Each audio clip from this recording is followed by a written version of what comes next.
Uma boa noite a todos. Nós temos a imensa satisfação de, nesse webinar, tratar de um dos temas mais importantes, não só na pandemia, também fora da pandemia, que é a sucessão testamentária. Tivemos um webinar anteriormente com a professora Roberta Dremer, juntamente com a mediação do Bruno, em que, na semana, por sinal, agora o último, em que efetivamente tivemos já muitas informações de extrema relevância face à qualidade tanto da professora quanto do mediador. E, desta feita, nós vamos ter, né, toda a visão, né, porque naquele webinar tivemos determinados aspectos tratados, né, sobre testamentos, e hoje teremos uma outra visão, e uma visão importantíssima, porque é uma visão dúplice, e é uma visão de um professor que é consultor, advogado, que, enfim, tem uma atividade, inclusive, né, é exatamente a minha área de atuação. Né? Então, se houver debate, professor Grisar, eu vou com o senhor. Já estamos fechados, gente. Já estamos fechados. Não vai perder o voto, hein? E teremos a doutora Priscila Agapito, que é tabelinha de nota. Vamos lá. Agora, vamos à apresentação dos nossos palestrantes. Começando pela apresentação do Dr. Valdir Grisar Filho, que é nascido em Florianópolis, foi para Curitiba em 1958, ali se formou em Direito em 1966, pela Universidade Federal do Paraná. Suas atividades na docência se iniciaram nessa mesma época, ou seja, bem cedo na sua carreira, né, profissional, e lecionou em cursinhos preparatórios, depois de formado exerceu o magistério em outras instituições de ensino superior. Sua carreira no magistério, na então Faculdade de Direito de Curitiba, foi integrada à Unicuritiba, iniciada em 78 como professor de Direito Civil. Aqui, além de integrar diversos grupos de trabalho e núcleos especiais, ou seja, na Unicuritiba, foi chefe do Departamento de Direito Privado, supervisor de trabalho de trabalhos de conclusão de curso, onde até hoje colabora nas atividades de orientação. Professor Grisardi comumente é chamado, sabemos disso, foi fundador e primeiro presidente da Associação dos Professores. Além dessas atividades na Unicuritiba, na área acadêmica, também atuou como secretário da seccional da Ordem dos Advogados do Paraná, onde exerceu outras importantes atividades. Foi juiz, designado pela classe dos juristas do Tribunal Regional Eleitoral do Paraná, é membro efetivo do Instituto dos Advogados do Paraná e sócio fundador do Instituto Brasileiro de Direito de Família, IBDFAM, do qual é presidente nacional da Comissão de Ensino de Direito de Família, o que me traz muita alegria, porque Naime também salvo erro ainda, é o diretor em Mato Grosso, do IBDFAM. E o doutor Grisar também, ali se vê, presidente nacional da comissão do IBDFAM. Então, se vê assim, os laços, né, que se vão criando, o que sempre foi vontade da ADEFAS, e que nem sempre essa vontade teve uma receptividade por alguns membros do IBDFAM, mas muitos outros membros não só têm conosco laços muito firmes, como também trocas acadêmicas, como a própria doutora Priscila, né, que é membro do IBDFAM, de muitos frutos, né, para todos nós. E é sempre recomendado ressaltar que Dr. Grisar é efetivamente uma referência, uma autoridade na área do direito civil e, portanto, onde o direito de família e o direito das sucessões se enquadram como ramos do direito civil, embora o IBDFAM queira destacar o direito de família e o direito das sucessões do direito civil, com que a ADEFAS não concorda. Mas eu vejo que o doutor Grisar concorda conosco. Então, mais um elo, doutor Grisar. E sempre foi dedicado aos estudos, obteve créditos no mestrado na PUC São Paulo e o respectivo grau na Faculdade de Direito da Universidade Federal do Paraná, onde também fez o seu doutorado em Direito das Relações Sociais. Como consequência de sua dedicação aos estudos, escreveu vários livros, né?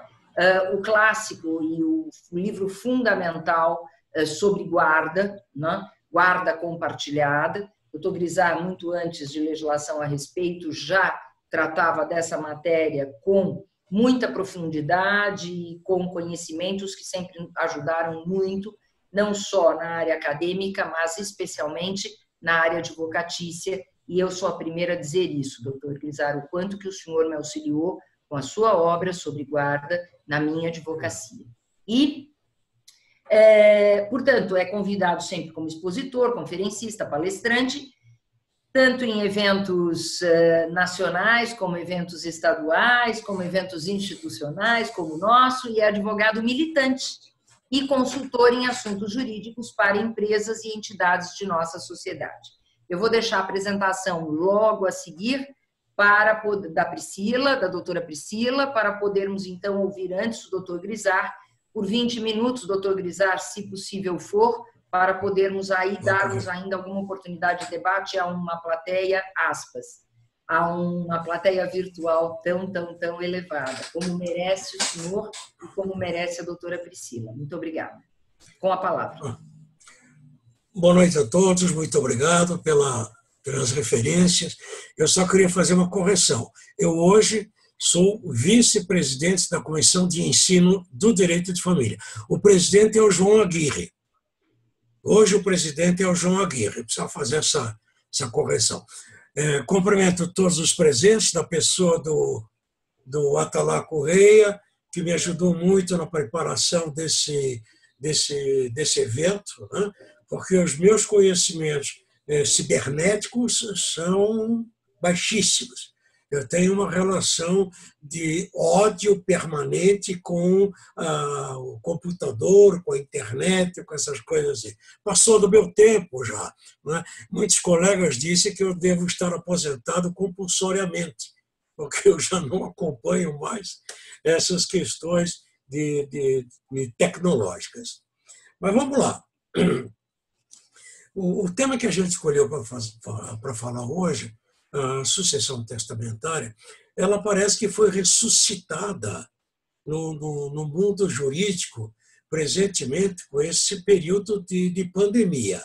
Antes não se falava tanto, né? E as pessoas também não procuravam tanto resolver as suas situações, as suas previsões futuras, em razão da pandemia, né? Hoje se está buscando mais resolver essas questões, seja através de doações, de testamentos e tal, está todo mundo muito assustado. Então, esse tema parece que virou moda, né? Agora na atualidade, a sucessão testamentária. Então, eu vou tratar desse tema fazendo, primeiramente, umas pequenas notas introdutórias, depois eu vou querer falar sobre os testamentos, e, por fim, eu vou querer colocar algumas questões para a gente poder debater. O sistema jurídico, o ordenamento jurídico nacional, ele é dual, né? Ele prevê a possibilidade da sucessão por força de lei, chamada sucessão legítima, e a sucessão que decorre da vontade do autor da herança, que é a sucessão testamentária. Elas não se excluem, elas convivem pacificamente no nosso sistema, né? Pode, numa mesma sucessão, haver só sucessão legítima, só sucessão testamentária, ou as duas se fazendo presente em uma sucessão, né? Então, nós temos duas modalidades de transmissão da herança. Por força de lei, onde o autor da herança não tem nenhuma influência, ou por força do testamento, onde o autor da herança é o personagem principal. Ele é quem decide como será feita a transmissão de seus bens para os seus sucessores. Falando da via legítima e falando da via testamentária, nós temos que falar também quem são os sucessores nessas duas vias, né, de possibilidade de transmissão. Então, quem são os herdeiros? Na sucessão legítima, os herdeiros podem se dividir em duas categorias. Os chamados herdeiros necessários, que também são designados de obrigatórios ou reservatários, né? E os sucessores facultativos. Os herdeiros necessários são os descendentes, não se fala em filhos, fala-se em descendente, toda a linhagem. Os ascendentes também não se fala somente em pai, avô, bisavô, etc. Né? E o cônjuge, que muitos autores admitem também a presença do companheiro como herdeiro necessário por força da decisão do Supremo Tribunal Federal, mas essa é uma outra conversa. Né? E os herdeiros facultativos são os parentes colaterais, né? Aqueles que não fazem presença obrigatória na sucessão. São os irmãos, os tios, os primos, os tios-avós. Na sucessão legítima, os beneficiários são tratados na lei no artigo 1799, que são as pessoas que participam da sucessão legítima, portanto, todas aquelas pessoas vivas ou ao menos concebidas, e aí temos uma variação para discutir a questão pendente de solução, que é a questão do embrião. Se o embrião é pessoa já concebida, se o embrião é ser humano para poder concorrer na sucessão legítima. Então, essas pessoas, mais as pessoas designadas nesse artigo que eu referi, que são a prole eventual, aquelas pessoas que ainda não estão concebidas, que há uma previsão, deixo para o filho que nascer de Maria. As pessoas jurídicas já constituídas e com seus atos constitutivos arquivados no registro competente, e as pessoas jurídicas a serem constituídas pela forma de fundação. Então, esse é o grupo de herdeiros na sucessão legítima e o grupo de herdeiros na sucessão testamentária. Pois bem, a sucessão testamentária é um dos livros, um dos títulos do livro do direito sucessório, que é o livro número 5 da parte especial do Código Civil. É o fim de tudo. As pessoas e as coisas nascem, se desenvolvem e morrem. Né? O Código Civil começa com a questão da personalidade, se desenvolve e vamos morrer neste livro. E esse livro das sucessões, né, tem uma divisão, e dentre essa divisão está topograficamente colocada ali a sucessão testamentária. É um conjunto de regras que justamente vai disciplinar, né, todo o procedimento, né, para chegarmos a uma liquidação da herança de acordo com a vontade do testador. E o instrumento que materializa a sucessão testamentária, sem dúvida nenhuma, é o testamento. E é esse o tema que a gente vai desenvolver a partir desse momento. O Código atual não conceitua esse instituto, como fazia o Código precedente, que sofria muitas críticas por conta das falhas ou das omissões que o legislador não corrigiu a tempo. O Código atual não define. Nós extraímos a noção de testamento do exame dos artigos 1857 e 1858. Conjugando essas duas disposições, nós podemos extrair daí uma noção dessa figura do testamento, que é a figura central de toda a sucessão testamentária. É um negócio jurídico por meio do qual alguém dispõe da totalidade ou parte de seus bens para depois de sua morte. Discutia-se muito no conceito anterior, que fechava a noção de testamento em torno da transmissão patrimonial. Correção que foi feita pelo Código atual, quando permite, né, que, a par das disposições patrimoniais, o autor da herança também possa dispor de matérias não patrimoniais. Recorrentemente, o reconhecimento de filiação à vida fora de uma relação de conjugalidade.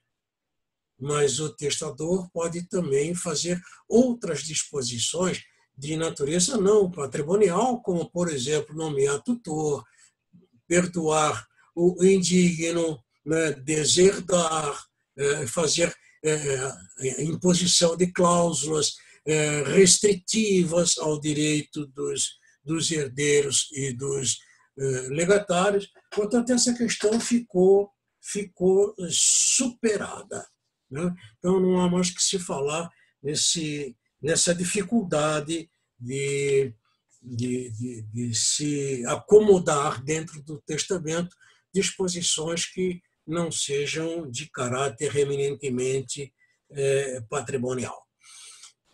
Dessas mesmas disposições, das quais nós extraímos parte da noção dessa figura do testamento, nós extraímos as suas principais características, as características próprias do ato testamento.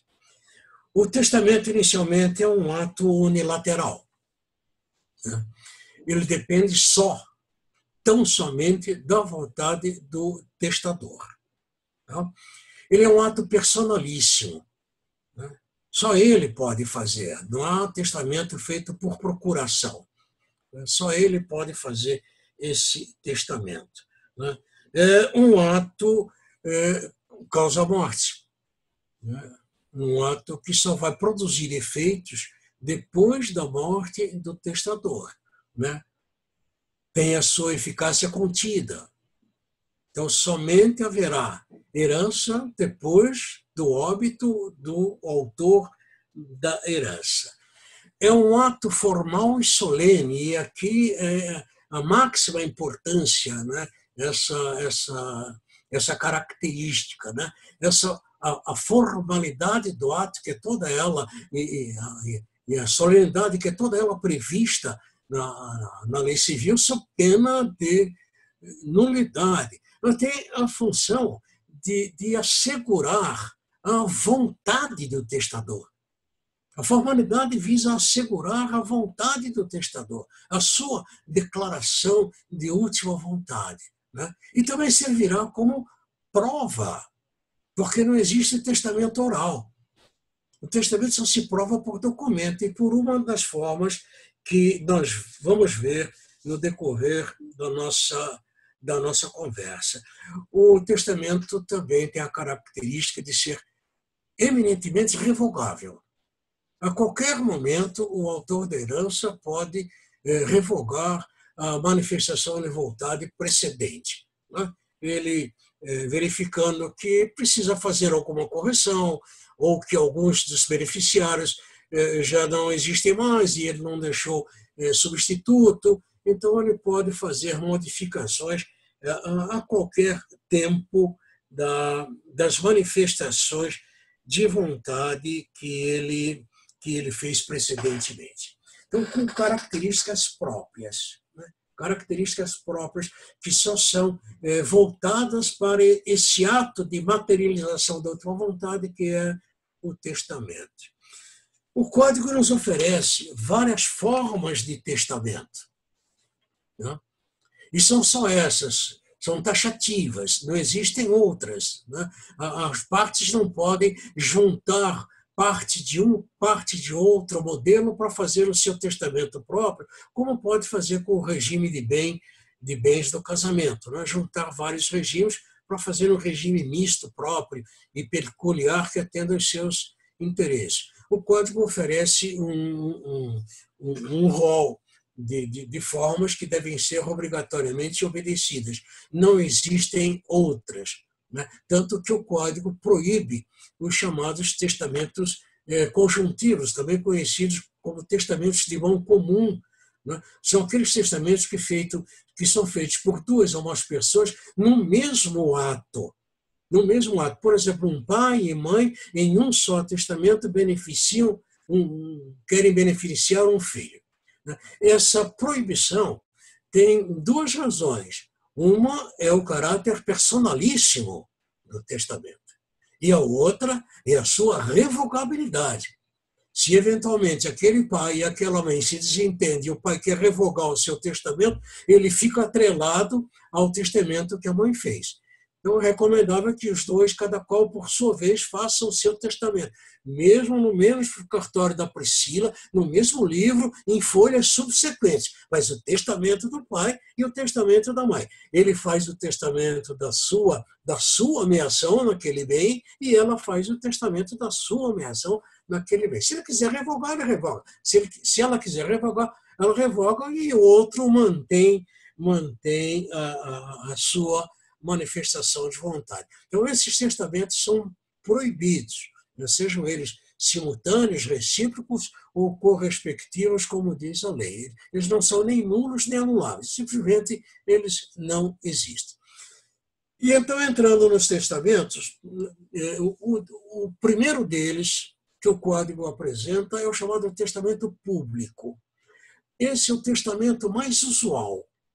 Esse é o testamento em que as pessoas mais confiam, porque é feito perante o tabelião, perante um número de testemunhas, um ritual todo próprio, é que ele impressiona muito a população, né? E oferece uma série de seguranças.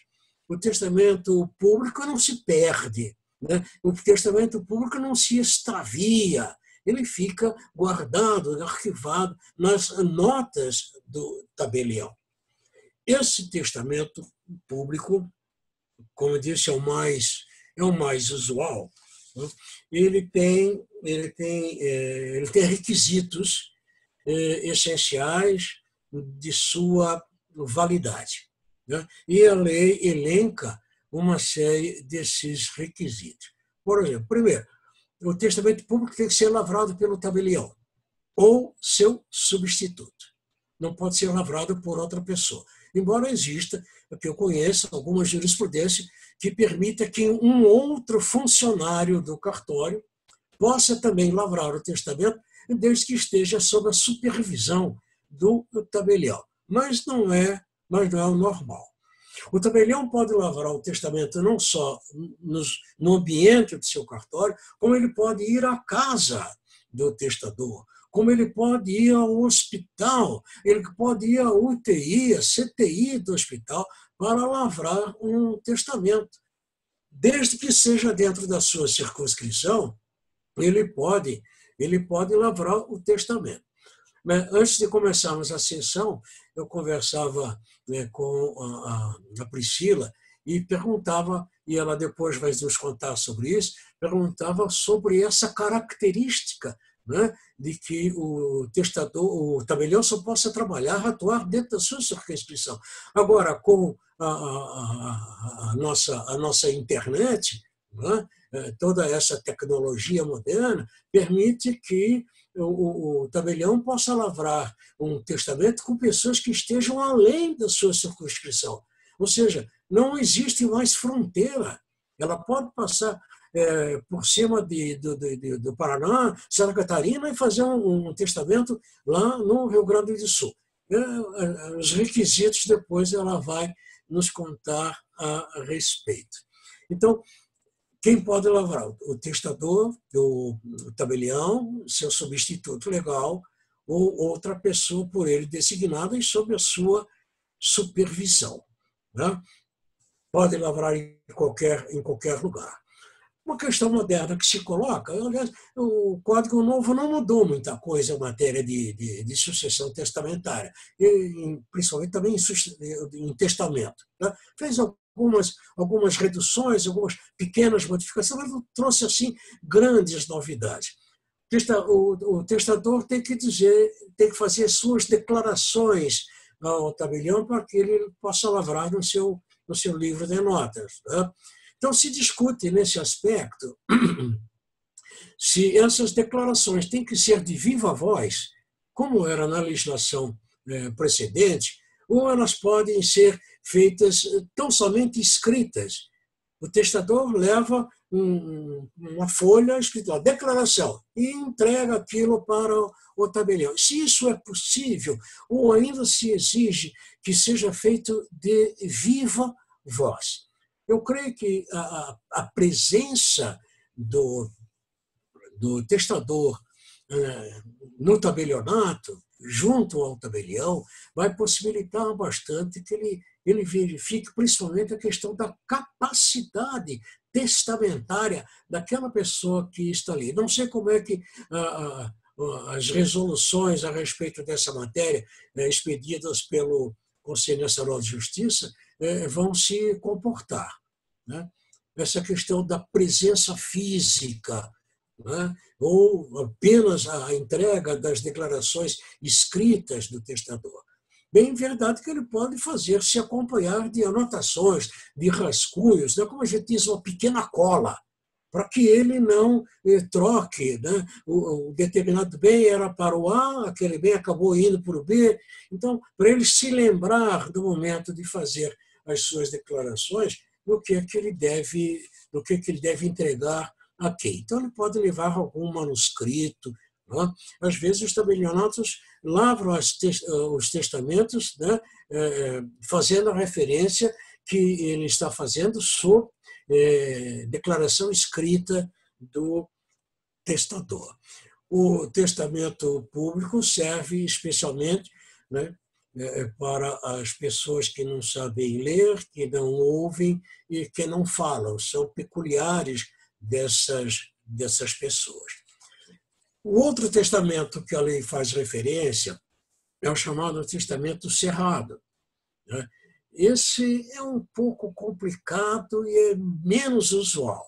A Priscila pode nos dizer quantos testamentos cerrados ela fez na vida profissional dela. Eu acho que são muito poucos. Né? As pessoas não fazem muito testamento cerrado porque tem uma série de fases que tem que cumprir, a fase da elaboração da cédula, a fase do auto de aprovação, né? E as testemunhas têm que se fazer presentes, né, a esse ato, se é a todo ato. É um testamento chamado secreto. Aliás, dos testamentos é o mais secreto possível, né? Porque dele ninguém toma conhecimento. É uma faculdade do testador. Se ele quiser mostrar para alguém, ele que mostra. Né? Mas, em princípio, ele deve se manter secreto. As pessoas só vão tomar conhecimento do seu conteúdo lá no momento da abertura da sucessão. Então, ele entrega o seu escrito, né, por ele próprio ou por alguém a seu pedido, entrega fechado ao tabelião, na presença de duas testemunhas. O tabelião lavra o auto de aprovação, registra aquilo nos seus assentos e devolve. Né? E devolve ao testador para ele guardar. Né? E esse é um testamento que há muita fragilidade, pode se perder, pode se extraviar e também pode ser dilacerada por ele próprio ou por algum curioso que queira ver o que consta dentro daquele invólucro em que o testador fez a sua manifestação de vontade e o tabelião, como diz a lei, cerrou e coseu e costurou, né? Fez um debrum, a linha em volta daquele pacotinho para depois botar o seu sinal público, né? o seu lacre. Né? Então, esse é um testamento que as pessoas não confiam muito porque podem perder. E, para evitar isso, é bom fazer o testamento cerrado em duplicidade, iguais, as dois. O tabelião vai lavrar 2 autos de aprovação, vai fazer 2 registros disso aí. E aí o testador entrega para uma pessoa de confiança e entrega outra cópia para outra pessoa para que guarde e apresente quando chegar o momento da abertura da sucessão. O outro testamento que a lei refere e que chama de ordinário, junto com os precedentes, é o chamado testamento particular. Ele também é muito frágil, né? Porque esse não há registro nenhum. O testamento público é feito nas notas do tabelião. O testamento cerrado é arquivado, o auto de aprovação no tabelionato. O testamento particular, não.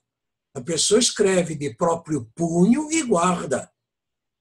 Ele pode avisar para alguém da facção desse testamento ou não, né? E quando há abertura da sucessão, se ninguém sabe da existência, perde-se a manifestação de vontade, não teria nenhuma utilidade esse testamento, né? Então, são 3 formas de testamento, e somente essas que o Código chama de ordinários, né? E existem 3 outras formas, que são chamadas de especiais. Especiais porque eles só se referem a pessoas em determinadas circunstâncias. É o chamado testamento aeronáutico, o testamento marítimo e o testamento militar. O testamento aeronáutico tem parecências do testamento público, porque é feito perante o comandante do navio. O testamento aeronáutico perante o comandante do avião. No seu livro de bordo, ele anota isso aí. O comandante do navio também. E o testamento militar é feito perante o oficial, o superior daquele que está fazendo a sua manifestação militar. Esse é mais difícil porque espera-se que o Brasil não entre em guerra com país nenhum para que a gente possa fazer um testamento militar, né? Fiquemos quietos aqui no nosso território, que já tá meio complicado a gente se acertar aqui dentro, quanto mais querer complicar fora das nossas fronteiras, né? Então, esse é muito, muito pouco utilizado, né? Tem uma diferença bastante grande. Primeiro, que eles são mais simplificados do que os testamentos ordinários. E segundo, eles têm uma vida muito curta. Eles caducam vencido o 90º dia, quando a pessoa já desceu do navio, já desceu do avião, ou acabou a guerra, ou foi solto do seu cativeiro como preso, para que ele possa manifestar a sua vontade de modo regular. Se ele não o fizer, esses testamentos especiais perdem totalmente a validade. Não servem para mais nada. Agora, o que se chama atenção dessas 2 últimas formas, o testamento particular e o testamento militar, é que existem testamentos que não exigem a presença de testemunhas.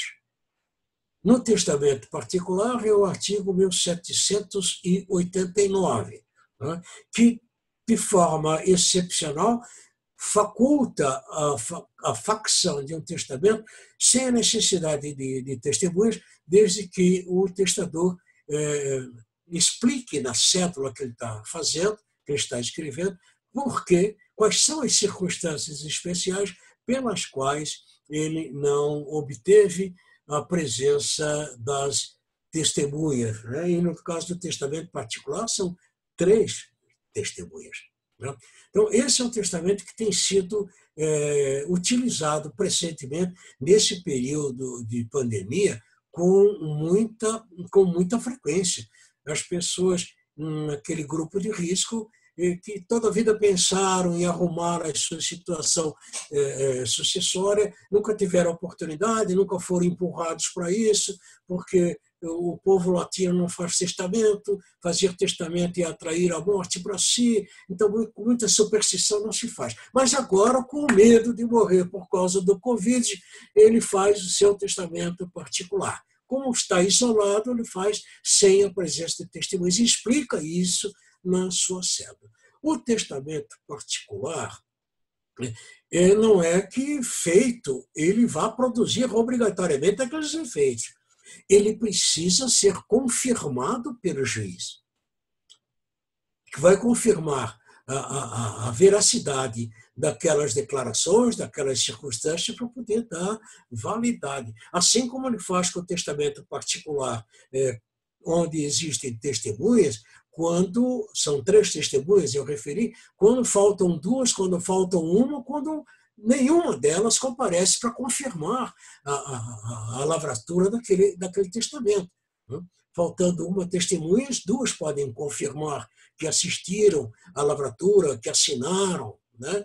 Faltando 2, 1 ainda pode confirmar. E se não tiver mais nenhuma testemunha, porque todas já morreram, ou não se localizou a testemunha para ela comparecer à audiência e confirmar, o juiz pode confirmar. Ele não é obrigado a confirmar o testamento particular. Assim também o testamento particular, feito sem a presença de testemunhas, o juiz pode confirmar ou não para dar validade e eficácia àquele testamento. Esse testamento levantou uma questão semelhante àquela transitoriedade dos testamentos especiais. Alguns autores defendem a posição de que o testamento particular, excepcional, ele tem validade por 90 dias. O texto da lei não fala nisso. O texto da lei não refere a prazo algum, né? Então,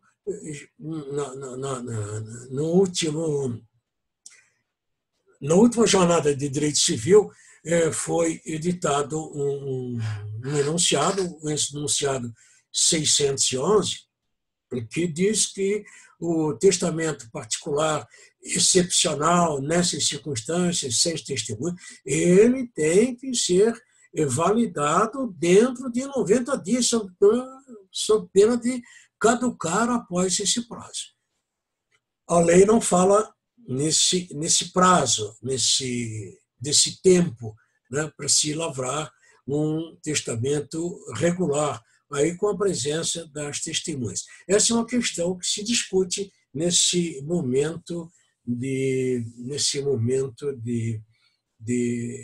pandemia. Utiliza-se por semelhança a regra que existe para os testamentos especiais, de que terminada aquela circunstância da viagem de avião, da viagem de navio, ou o término da guerra, o testamento valeria só por 90 dias. Nós vemos que há um traço comum entre todos esses testamentos, que é a forma escrita,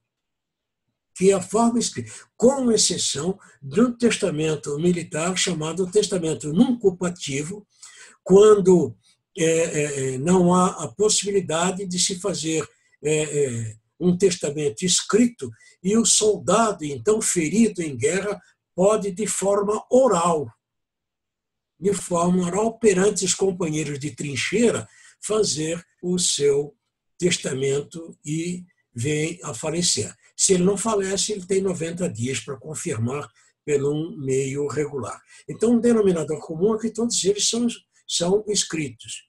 O testamento público tem que ser necessariamente escrito em língua nacional, como é a exigência para todas as escrituras públicas.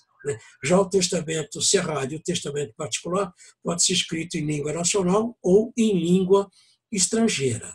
Todos eles exigem a presença de testemunhas, 2 para o testamento público, 2 para o testamento particular, e 2 para o testamento cerrado e 3 para o testamento particular.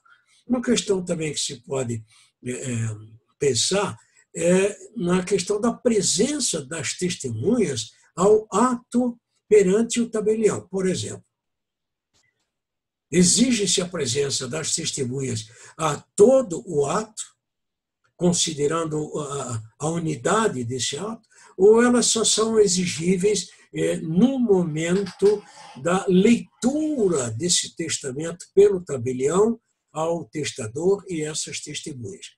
Assim também com relação ao testamento cerrado, né? Que o testador tem que entregar ao tabelião na presença de 2 testemunhas. Né? Todas essas formas têm sofrido recentemente flexibilização quanto aos seus requisitos essenciais de validade, né? Por uma razão ou outra, os tribunais têm dado eficácia a testamentos que, por uma ou outra razão, um detalhe daquele rol das exigências típicas de cada testamento, um detalhe venha a faltar.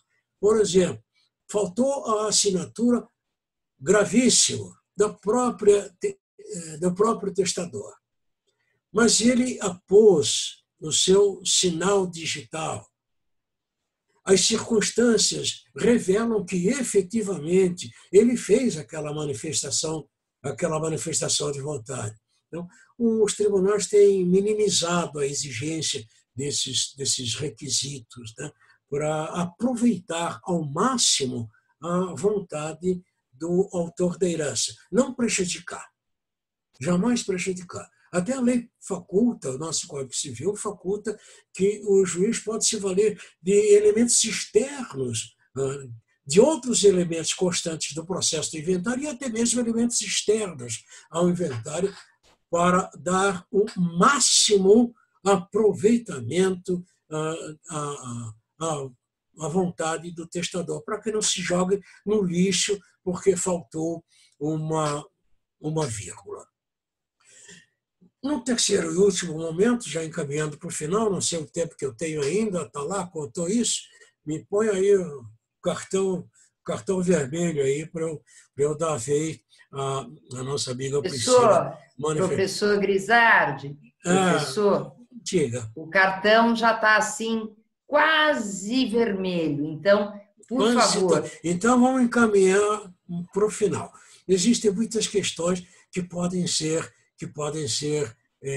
discutidas, né? Por exemplo, a questão do prazo de validade do testamento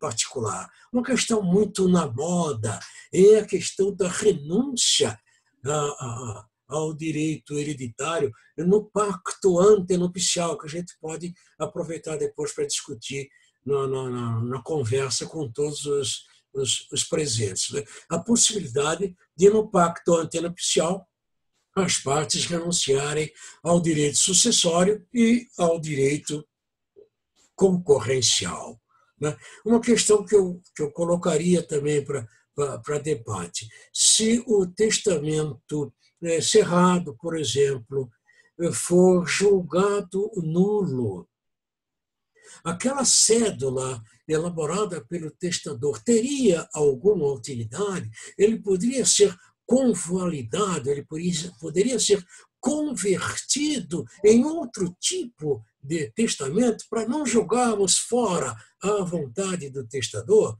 O testamento foi julgado nulo porque, por exemplo, rompeu-se o lacre e o juiz entendeu que houve violação. Então, ele declara nulidade, mas a vontade está lá escrita. Nós podemos usar esse testamento cerrado, que foi dilacerado, que foi violado, nós podemos utilizar como um testamento particular, por exemplo.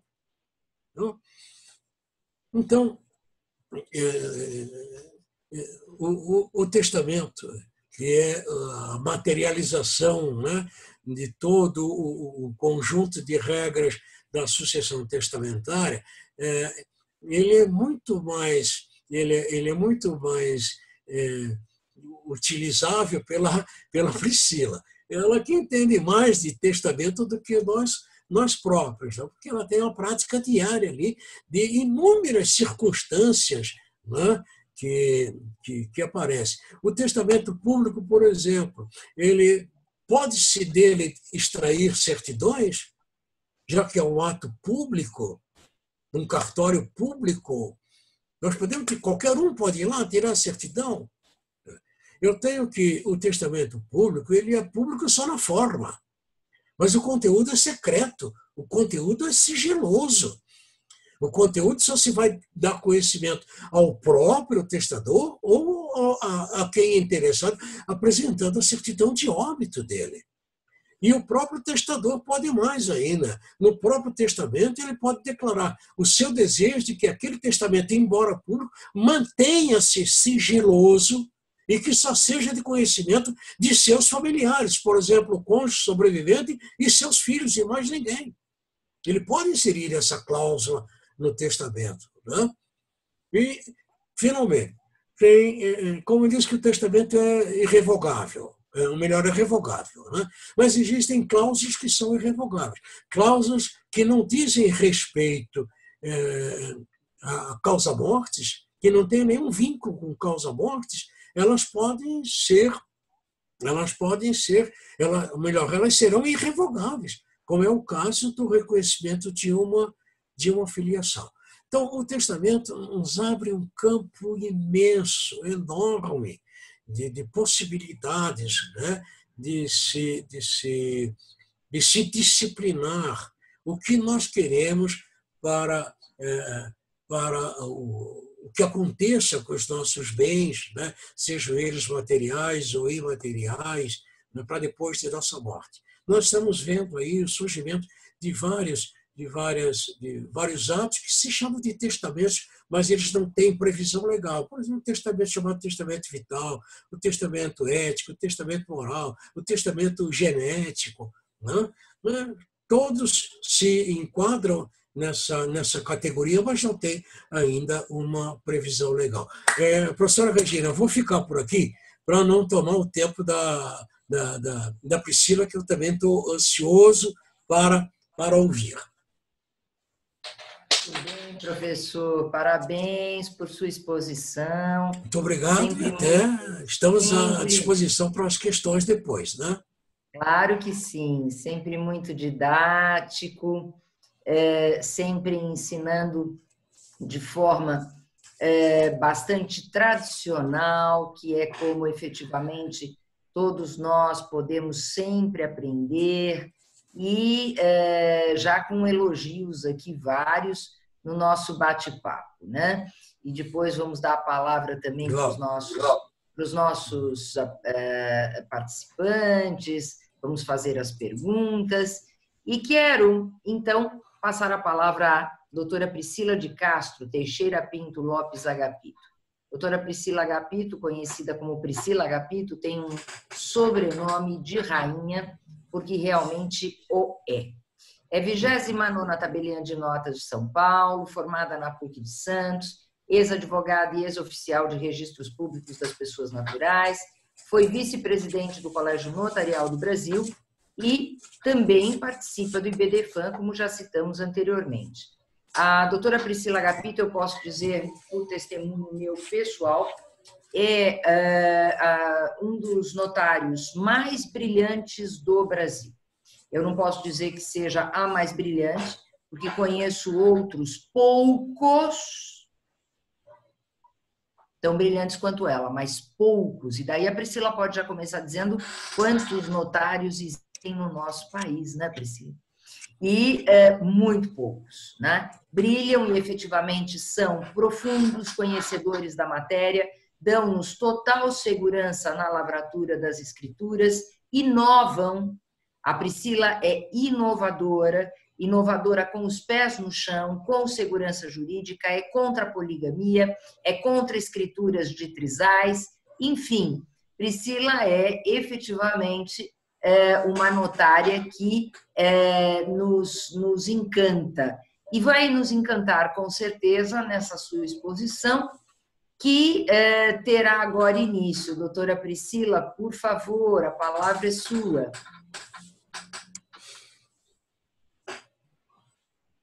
Abra o microfone. Estão me ouvindo agora? Agora sim. Então tá bom. Gente, uma boa noite para vocês todos. Uma honra inenarrável estar aqui nessa noite, dividindo esse espaço jurídico tão importante com o professor Grisar, que eu não tenho nem palavras. Eu conheci o professor Grisar através do meu falecido pai, que era advogado há muitos anos lá na comarca de Santos, da onde eu sou, e tinha o livro do professor Grisar e era um grande fã dele. Então eu trabalho com meu pai no escritório desde que eu tenho 12 anos de idade. Então, eu lembro perfeitamente do livro do professor Grisar lá na estante do meu pai. Professora Regina Beatriz, nem tenho o que falar, eu sou uma fã, eu sou uma admiradora, não só pela inteligência, mas pela didática, pela mulher que ela é, combativa.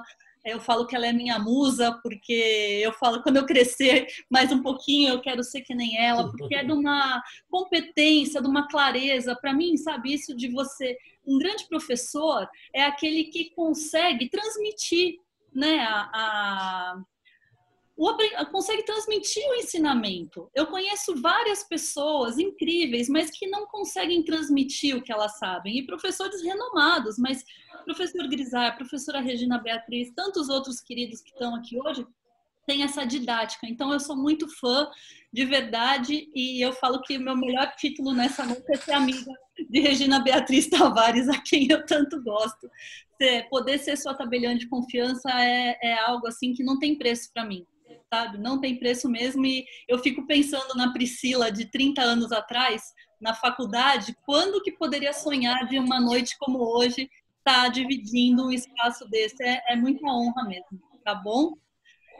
Quero dar boa noite para a professora Atalá, para muitos colegas que estão aqui, o Biratã Guimarães, nosso querido eterno presidente, Sérgio Bernardo, Elô, Jussara, Dr. Márcio, Naime, muitos queridos, não vou nominá-los novamente para não correr o risco de esquecer algum, mas é uma honra muito grande. Então, falado isso, eu anotei algumas coisas que o professor Grisar falou, que ele deixou perguntadinho, para eu poder trocar ideia com vocês. Logicamente que não é uma exposição, porque eu não sou uma professora, uma mestra, eu sou apenas uma tabeliã que tem prática. Esse ano eu estou comemorando 20 anos de carreira. Eu fiz um levantamento de quantos testamentos eu tinha feito até aqui e eu já contabilizei mais de 2.000 testamentos nessa minha carreira. Então, fora os que a gente minuta e a pessoa não volta para lavrar. Então, com certeza, um número maior que esse, alguma experiência a gente tem, né? Muitos dos que a professora Regina traz para o cartório, outros professores queridos trazem, então, testamentos com algum grau de complexidade. Quanto ao testamento cerrado, professor Grisar, nos meus 20 anos de carreira, eu tive umas 5 consultas sobre o testamento cerrado. Só que quando a gente explica... Pois não. Quando a gente explica que no estado de São Paulo o testamento público ele é de conteúdo sigiloso, a pessoa desiste do testamento cerrado. Porque o testamento cerrado, além dele ser muito medieval, eu até tenho meu kitzinho lá de costurar, cozer. O Biratã me deu o meu primeiro lacre quando ele foi para a Itália, mandou fazer o meu sinete. Eu uso para lacrar os testamentos públicos que eu faço, mas o cerrado, até hoje eu não cozi, não cerrei nenhum.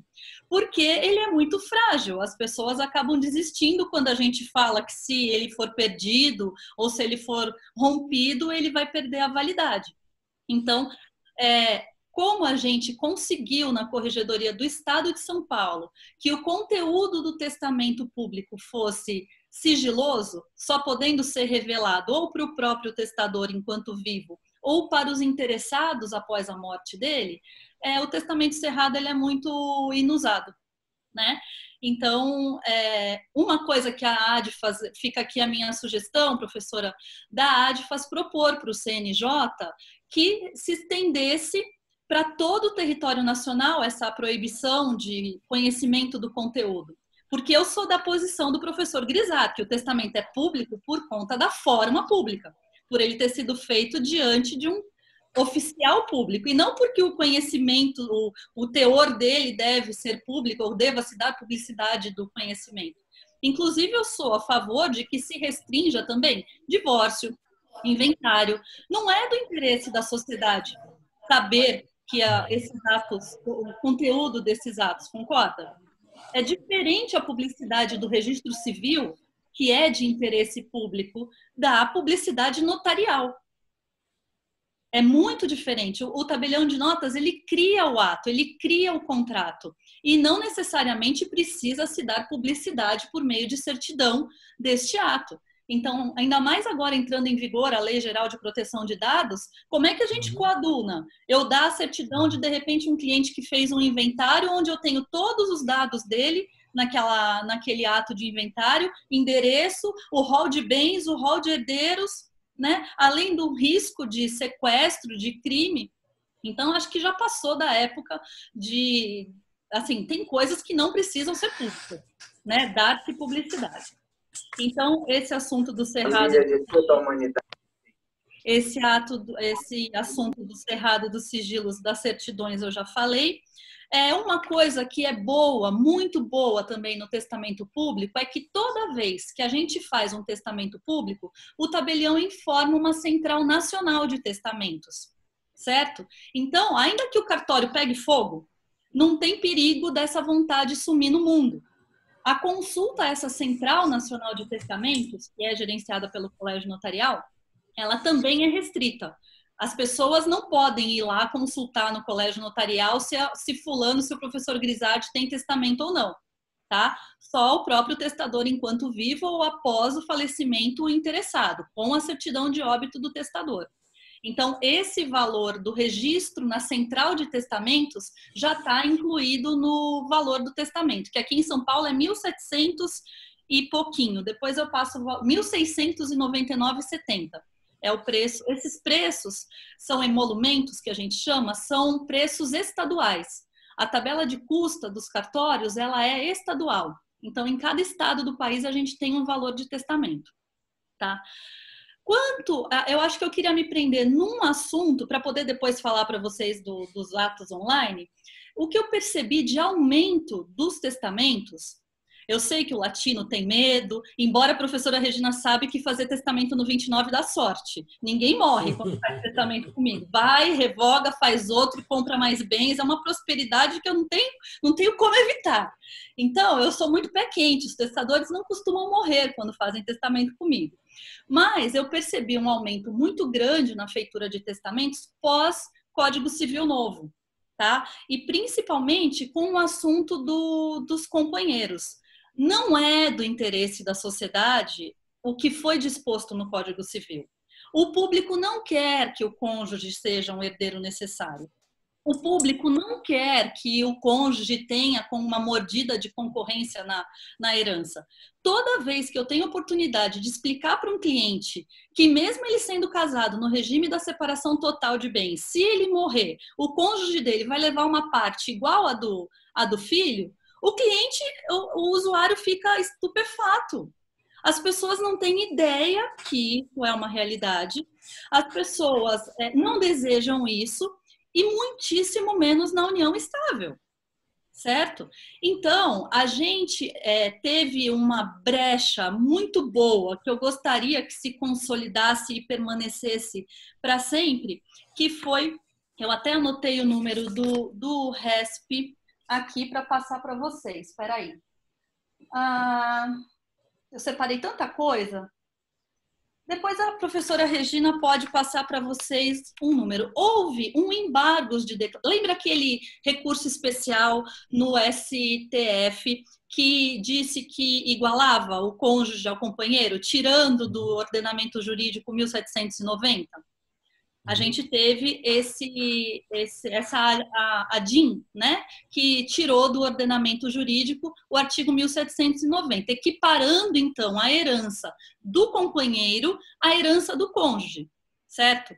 Então, não tinha mais aquela discussão que o companheiro ia receber sobre os bens onerosos e o cônjuge ia receber sobre os bens particulares. Hoje, tanto o companheiro quanto o cônjuge recebe em cima dos bens particulares. Então, nos regimes de bens onde houver bens particulares, né, separação total, comunhão parcial, havendo bens particulares, esse cônjuge ou este companheiro vai receber a concorrência sobre esses bens particulares. Tiramos o 1790 do ordenamento jurídico. Aí, tanto a ADEFAS quanto o IBDFAN embargaram de declaração para perguntar para o STF se o companheiro tinha se tornado herdeiro necessário por conta dessa equiparação, da exclusão do artigo 1790. E o STF falou que não tinha nada a declarar, Porque o teor do artigo 1845, se eu não me engano, 1845, não foi discutido. Então, aquela ordem de vocação dos herdeiros necessários que fala descendente, ascendente, cônjuge, não foi discutida naquela ação. Donde, a contrário senso, a gente deduz que o companheiro não é herdeiro necessário. Embora a gente saiba que muitos doutrinadores pensem diferente, para mim, fazendo uma leitura literal daquela decisão do STF, no embargo de declaração tanto do IBDFAN quanto da ADFAS, ficou muito claro. E a partir daí, a gente teve um aumento de número de testamentos, aonde os companheiros querem se excluir totalmente da herança. Então, hoje em dia, a maioria dos testamentos que eu faço são no sentido de o companheiro comparecer ao cartório e falar, olha, eu quero que a minha legítima seja só mesmo para os meus filhos. Ou se tiver ascendente que a gente não pode tirar. Mas eu quero excluir 100% o meu companheiro. Tá? Então, essa é uma das realidades. O cônjuge eu não posso excluir. A gente pode apenas tirar a parte disponível dele, que também é bastante comum. O que é mais comum nesses 2.000 testamentos que eu fiz aí? O que eu sinto que é mais comum? Excluir a parte disponível. Deixar a parte disponível, aumentando a parte do cônjuge. Muitas pessoas que são casadas no regime da comunhão universal têm esse hábito de também fazer o testamento e aumentar a parte do cônjuge. E as pessoas que são casadas na separação total têm o costume ao contrário, de fazer o testamento para deixar disponível para os filhos. Porque bens particulares, as pessoas não desejam que mude da família consanguínea e vá para o seu cônjuge. Pelo menos a maioria dos clientes que eu atendo, a demanda que eu tenho é essa. Eles se surpreendem que este cônjuge vai levar essa parte e ficam muito chateados, e aí a gente faz um planejamento sucessório. A gente pega o imposto de renda do cliente, vê tudo que ele tem de bens e fala, então, olha, vamos resguardar essa mínima legítima que o seu cônjuge vai ter, né, que aí depende da quantidade de filhos que tem, se são filhos comuns ou não, vamos atribuir pelo 2014 com o que você vai pagar esse cônjuge. Mas você já pode pegar 50% da sua disponível e aumentar, acrescer a parte dos filhos, tá? Isso é bastante comum. Outra coisa que é bastante comum é clausular, né, com impenhorabilidade, incomunicabilidade e inalienabilidade, que é menos comum, mas também é comum. Nomear tutor é uma preocupação muito grande. Nomear administrador para os filhos, né?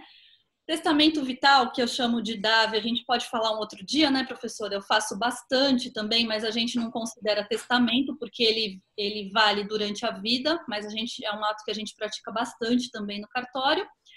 E aí, olha, já falei 14 minutos sobre o testamento.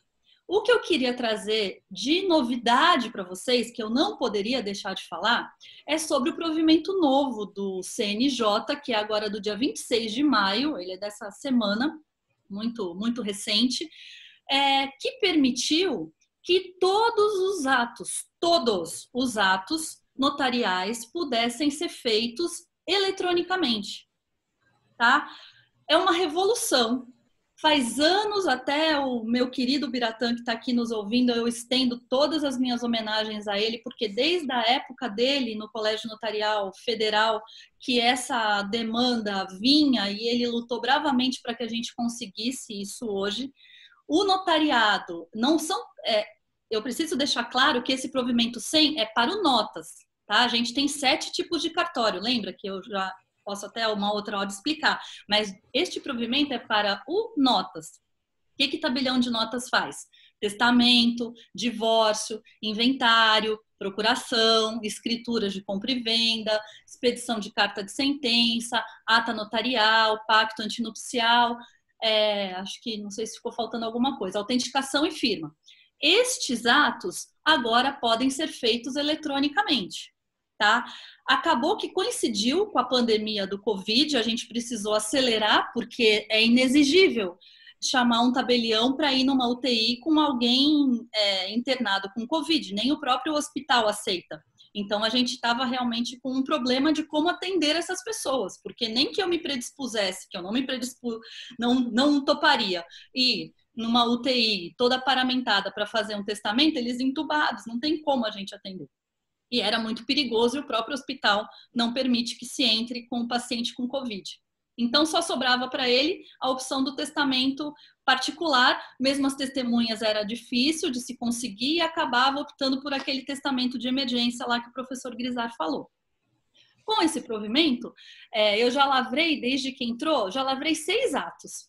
Eu consegui fazer um divórcio, no qual eu fiz um divórcio híbrido, porque os atos podem ser híbridos. Pode uma parte estar presente no cartório e assinar o livro, e a outra parte está na sua residência, ou seja lá onde ela estiver, depois eu explico a competência para vocês. Então, eu fiz um divórcio, o cliente, o divorciando, estava na minha sala, acompanhado da sua advogada, ontem. E a divorcianda estava na casa de praia dela, na Bahia, e a advogada estava no Rio de Janeiro, a advogada dela. E a gente fez. Como que funciona?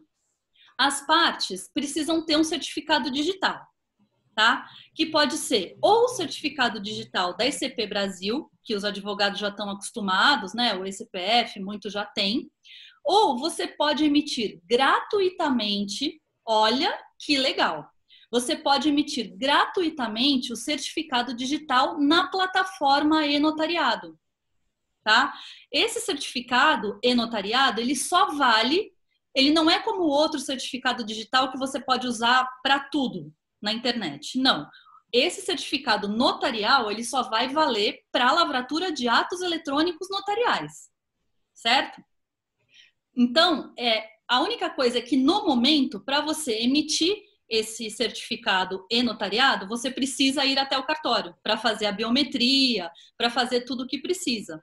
Mas isso vai ser uma construção, né? Hoje em dia, cada pessoa que vai até o cartório abrir a firma já entra com o cadastro no e-notariado e já sai do cartório com o certificado digital do e-notariado se quiser, gratuitamente. Então, nesse meu caso de ontem, as pessoas tinham o certificado digital da CEPSign, o normal. E aí, como que vai funcionar? A gente trata da minuta, como a gente faz nos atos físicos mesmo, a gente discute a minuta anteriormente com os advogados ou só com a própria parte, quando não tem advogado envolvido. Finalizada a minuta, eu vou disparar por e-mail um link para um Zoom como esse aqui, só que ele é disparado pela plataforma oficial do e-notariado, tá? Que é a nossa plataforma formal, né? Eu divulgo esse link para as partes interessadas, faço uma reunião online, mais ou menos como essa aqui que a gente está fazendo, participam as partes, os advogados quando tem, a minha escrevente e o tabelião, e aí a gente vai fazer a leitura do ato, tá? Aquela própria minuta que eu já mandei anteriormente, eu faço a leitura formal como eu faria a leitura na minha sala do cartório. Fazendo a leitura formal, eu tenho um rol de perguntas que eu tenho que fazer para as partes, então se elas entenderam, se elas estão de acordo, se elas têm alguma dúvida, é um rolzinho de perguntas que eu preciso fazer para as partes, que seriam as mesmas que eu faria se elas estivessem na minha sala, para eu identificar as partes. Se a pessoa já tem firma no meu cartório, tá fácil. Eu pego a ficha de firma que eu já tenho, o cartão de assinatura que já está arquivado no meu cartório. Se ela não tem firma no meu cartório, ela precisa me dizer aonde ela tem. Porque aí o tabelião do cartório que ela tem firma vai me enviar via digital o cartão de assinatura dela, para eu poder conferir com o documento que ele vai estar me mostrando via online. Certo? Então, eu vou ter um cartão de assinaturas já aberto por um colega notário com a mesma fé pública que o meu e a pessoa me mostrando o documento. É muito mais comum a gente fazer isso com as pessoas que a gente já conhece, mas eu tendo a segurança jurídica para fazer isso sem problema nenhum. Então, depois de conversado, eu identifiquei as partes, fiz a leitura do ato, eu vou perguntar se está tudo certo, essa reunião fica gravada na plataforma do e-notariado, e aí encerra-se a reunião, e esse documento num PDF-A, que é aquele formato que a pessoa não consegue alterar, vai por e-mail para as partes assinarem. a minha plataforma do e-notariado cria um fluxo de assinaturas. Então, ontem, por exemplo, foi primeiro para a divorcianda assinar, depois que ela assinou com o certificado digital dela, o sistema manda o ato em PDF-A já assinado pela divorcianda para a advogada. Aí depois eu imprimi a folha do livro com essas assinaturas digitais e o divorciando assinou, a advogada dele assinou presencialmente e eu assinei.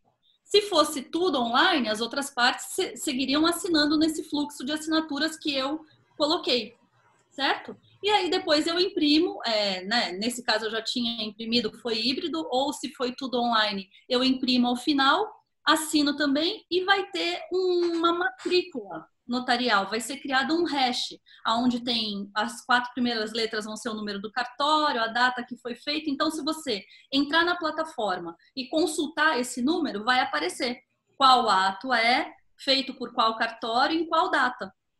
É tudo linkado. A gente foi colocado na vanguarda mundial.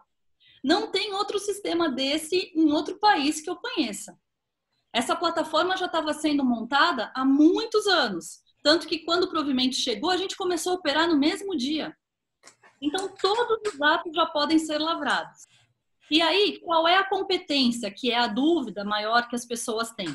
Hoje em dia, para os atos físicos, qual é a competência? Eu, Priscila, 29ª tabeliã de notas da capital, posso lavrar atos físicos do Brasil inteiro, desde que a pessoa venha até mim, certo? Então, eu posso lavrar de um imóvel no Amazonas, desde que as partes venham até o cartório, certo? Não tem problema nenhum, eu posso lavrar de outros imóveis, de outros lugares. O que eu não posso é pegar a folha do meu livro e sair de São Paulo. Eu não posso ir lá na circunscrição do Biratã, que é Barueri, pegar uma assinatura. Aliás, Biratã, perdi a escritura da Rita Lee, que ela me pediu para fazer a escritura e ela morava aí na sua circunscrição. Tive que passar para você e deixei de conhecer a Rita Lee, que eu queria tanto. Biratã, nosso guerreiro, teve Covid, quase matou a gente do coração. Ficou quantos dias aí na UTI, né, Bira? Deixou a gente nervoso, mas já tá, graças a Deus, firme e forte. Então, te ouvindo aqui. Oi, amor. Te ouvindo aqui com muita atenção. Lindo. Então, eu tenho essa competência física dessa maneira. Eu não posso pegar a folha do livro e sair do cartório para pegar a assinatura fora da comarca. A competência eletrônica, ela é um pouco diferente. O que o provimento fala? Que se o imóvel, se for uma escritura que envolva imóvel, a parte vai poder escolher ou o local do seu domicílio, né? Então, se for uma compra e venda, o adquirente, que é normalmente quem escolhe o tabelião, vai escolher se ele quer fazer no cartório do domicílio dele ou na circunscrição do imóvel. Ele pode escolher entre esses dois, certo? Se for uma escritura que não envolva imóvel, pode ser o do domicílio do adquirente ou do domicílio de quem está praticando o ato, como uma procuração, por exemplo, o cartório do domicílio. Mas o parágrafo 2º fala que se, por exemplo, o imóvel e o domicílio forem dentro da mesma unidade federativa, que é do mesmo estado, a pessoa pode escolher qualquer tabelião do estado. Então, resumindo, a competência é estadual. Eu, Priscila, posso lavrar atos de imóveis que estejam dentro do estado de São Paulo, certo? E de pessoas que moram no estado de São Paulo. Se for um imóvel de fora do estado de São Paulo, pelo menos o adquirente tem que ser do estado de São Paulo. Então, ficou um pouco confusa a redação, mas resumindo é isso. Então, por exemplo, ontem eu lavrei um ato de uma pessoa que mora lá em Moema, que é onde é o meu cartório, tem firma lá no meu cartório, mas que estava em viagem na Alemanha. Então, eu posso fazer, porque o domicílio dele é aqui em São Paulo. Ele só estava em viagem. E o domicílio é pelo domicílio eleitoral. Se eu tiver dúvida, é só eu consultar o site do TSE para ver onde é o domicílio eleitoral da pessoa. Então, gente, é assim, uma revolução, certo? Com muita segurança. O sistema é perfeito, perfeito. Eu estou operando ele assim diariamente. As pessoas estão encantadas.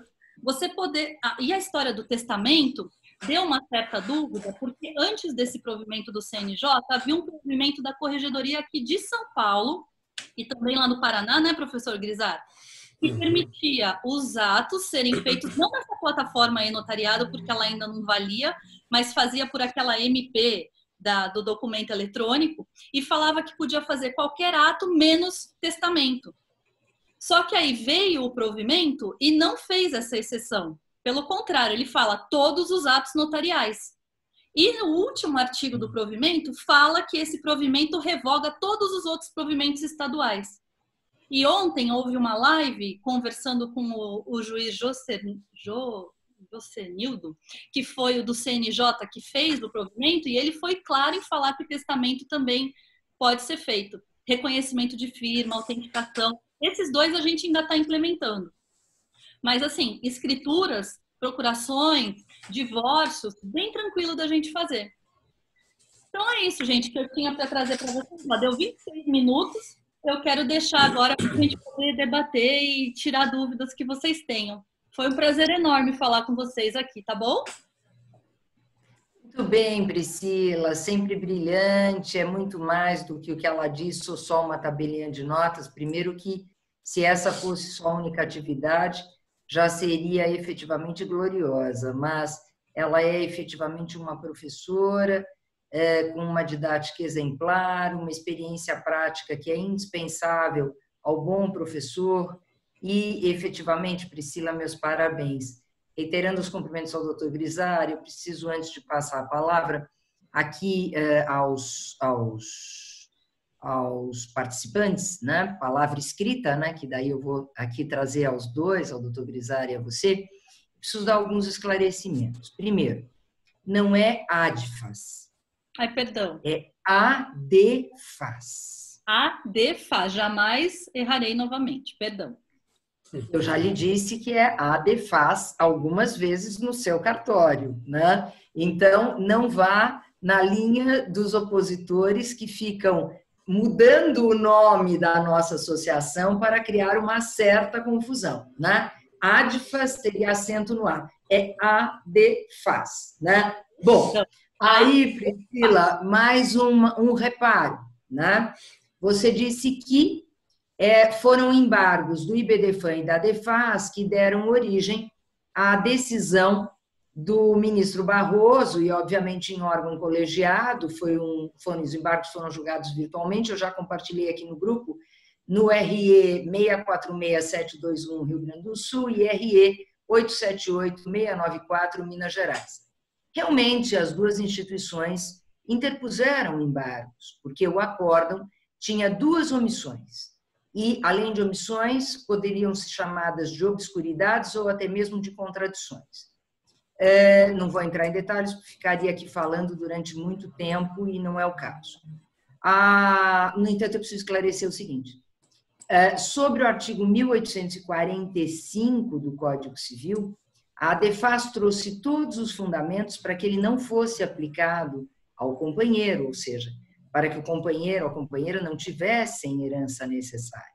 E os fundamentos foram os nossos que prevaleceram no STF, tanto que o ministro Barroso decidiu, como bem mostrou a Priscila e lembrou a Priscila, que é uma interpretação literal, não precisa grandes reflexões para chegar à conclusão que a ADFAS venceu, o artigo 1845 não se aplica à união estável, o companheiro não é herdeiro necessário, e diz a decisão aqui compartilhada também. A repercussão geral reconhecida diz respeito apenas à aplicabilidade do artigo 1829 do Código Civil às uniões estáveis. Só que o ministro Barroso não teve a humildade do nosso querido professor Youssef Said Carralho, que foi presidente no Tribunal de Justiça de São Paulo, que deveria ter chegado à mais alta corte do país muito antes e de uma maneira muito mais reconhecida por todos do que muitos ministros que lá estão. O professor Youssef Said Carralho, ele sempre dizia, quando erramos numa decisão como juízes, nós devemos reconhecer esse erro em embargos. E ele o fazia sempre em livros, em doutrina. Se consultarem as edições várias das suas 2 Bíblias, Separação e Divórcio, e dos Alimentos, vão ver que a cada edição, dependendo da matéria, ele dizia: mudei de pensamento na doutrina. E conversando com ele, que era meu grande amigo, foi meu examinador em banca na década de 90, meu professor, e nos tornamos muito amigos, o professor Youssef Said Carrali dizia: só muda de ideia quem é inteligente, quem é burro permanece sempre com a mesma. Infelizmente, o ministro Barroso disse o seguinte, depois de dizer que apenas se aplica o 1829, ele colocou na sua decisão: não há omissão a respeito da aplicabilidade de outros dispositivos a tais casos, ou seja, não há omissão, como não há omissão se ele conheceu dos embargos e corrigiu o que ele mesmo colocava no acórdão, no seu voto, em que ele citava a herança necessária. Enquanto o ministro Fachin, de uma maneira muito mais apropriada, excluía já no seu voto o companheiro da herança necessária, dizendo que a ADEFAS não tinha propriamente razão nesse amicus curiae pela não equiparação da união estável ao casamento, dos efeitos sucessórios, dizia o ministro Fachin. Por quê? Porque haveria sempre a liberdade testamentária. Então, o ministro Fachin, se tivesse sido relator, né, estaria muito claro ali no seu voto. Mas do ministro Barroso, muito pelo contrário. Muito pelo contrário. Mas, mesmo assim, ele disse que não havia omissão. No entanto, o objetivo foi alcançado, né? Ou seja, efetivamente é possível celebrar testamento e, especialmente, e recomendo o 29º tabelionato de notas, que tem cláusulas efetivamente muito bem feitas a respeito dessa matéria, que não é tão simples assim, para que se lavre a cláusula, não é tão simples assim, de exclusão do companheiro. E nós sabemos, doutora Priscila, doutor Grisardi, que não são todos os tabelionatos de notas do Brasil, nem mesmo os de São Paulo, que conhecem estes embargos, que sabem ler estes embargos e que não têm, portanto, expertise para lavrar testamentos com esta exclusão. Eu quero dizer mais que, em termos de presenças ilustres, eu não citei a presença de outro grande amigo, doutor Ubiratã, por uma razão muito simples. Ele está com o cognome Heloísa Guimarães.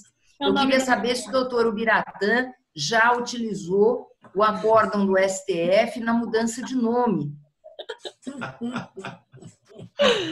É da minha amada esposa. Eu sabia. Eu fiz uma provocação, doutor Ubiratã.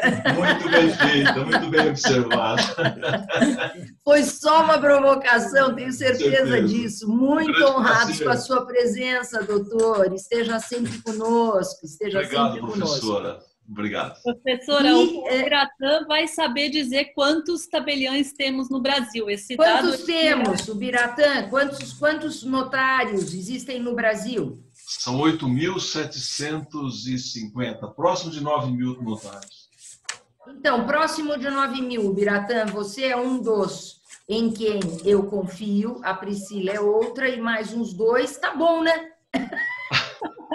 Não, há muitos bons notários no Brasil, com certeza. Ubiratã, está falando advogada e não por classe. Então, eu falo aquilo que eu penso. Aliás, eu falo aquilo que eu penso na classe, fora da classe. Todo mundo já me conhece e sabe da minha franqueza total, né? Bom, então, as perguntas são muito interessantes, doutor Grisardi, doutora Priscila. Primeira pergunta que eu dirijo ao doutor Grisardi. Foram perguntas feitas sem direcionamento específico, mas eu vou dirigir ao doutor Grisardi. Doutor Grisardi, existe idade máxima para testar? É a pergunta do Dantas. Não existe. Não existe. Existe idade mínima. Abaixo de 16 anos não existe capacidade testamentária ativa. Acima de 16 anos, sim. O que é difícil, né? Eu acho que a Priscila não lavrou nenhum testamento com maior de 16 e menor de 18 anos. Então, o limite, o piso existe, 16 anos. Mas, no máximo, desiste. Senão, teria que haver uma caput diminutio aí, como fizeram com a idade de 70 anos, né, para o casamento pelo regime obrigatório de separação de bens. Não existe teto, a qualquer idade. Não é a velhice, não é a doença que vai impedir que a pessoa não possa fazer um testamento. Então, muito não há bem, limite doutor máximo. Grisar. E aí, eu gostaria de ouvir a doutora Priscila sobre uma providência que ela toma, que é sempre muito importante para quem já tem uma maior idade. Conta, Priscila, o que é que você faz para assegurar a validade e eficácia do testamento diante de uma pessoa que vá lá lavrar um testamento com seus 90 anos de idade ou quase 100 anos de idade, lúcida? O que você faz?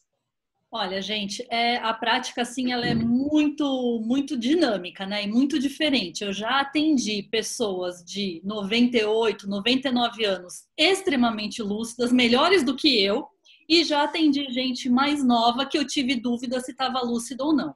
Então, o que vai valer é sempre, no testamento público, é o juízo de valor do tabelião. Se ele se sentir seguro, a pessoa pode vir, inclusive com um atestado médico dizendo que está lúcida. Se eu fizer a entrevista com ele e não me sentir segura, eu não vou aceitar o atestado médico. O que eu tenho, muitos idosos já vêm munidos desse atestado médico, pedindo para que eu mencione no testamento, até porque eles já imaginam que vai poder ter alguma contestação de algum herdeiro que não está feliz com as disposições que ele vai fazer. Isso é muito comum.